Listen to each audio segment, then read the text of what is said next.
ఈ 9 నెలల కాలంలో పోనీ ఉద్యోగాలు ఎంతమందికి ఇచ్చారు, ఉద్యోగాల పరిస్థితి ఏమిటి అని కూడా కాస్త ఒకవైపున అటువైపు చూస్తే ఒక్క కొత్త ఉద్యోగం ఇచ్చిన దాఖలాలు లేవు. కానీ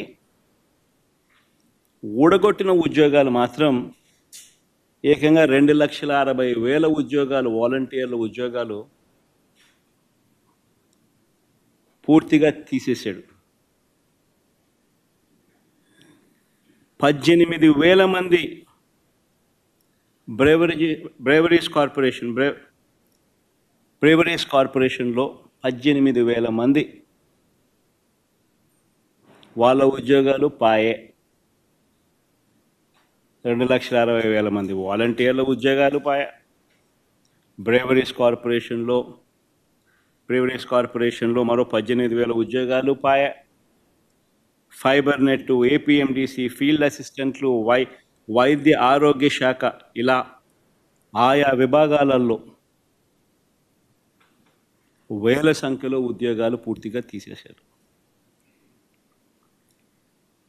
ఇవన్నీ ఒక ఎత్తున గ్రామ వార్డు సచివాలయాలలో సైతం పనిచేస్తూ ఉన్న ఉద్యోగస్తులను కూడా, వారిని కూడా సచివాలయాల నుంచి వాళ్ళందరినీ కూడా డిస్లొకేట్ చేసి గవర్నమెంట్ రంగంలో మిగతా డిపార్ట్మెంట్లలో ఎక్కడైనా వేకెన్సీస్ ఉంటే అక్కడ వాళ్ళని సరిదేసే కార్యక్రమం మొదలెట్టాడు. సో ఆ ఇచ్చే ఉద్యోగాలు కూడా పూర్తిగా కుదించే కార్యక్రమం. వాలంటీర్లను అయితే ఎలా మోసం చేశాడో మనం అంతా చూసాం. ఎన్నికలకు ముందు వాలంటీర్లకు 10,000 జీతం అన్నాడు. 10,000 బాయ, వాలంటీర్ ఉద్యోగం ఉన్నది బాయ. పోనీ ఉద్యోగస్తులనైనా అంత బాగా చూసుకున్నాడంటే వాళ్ళను మోసమే. ప్రభుత్వం వచ్చిన వెంటనే ఆయన మేనిఫెస్టో ఒకసారి చూస్తే, ఆయన మేనిఫెస్టో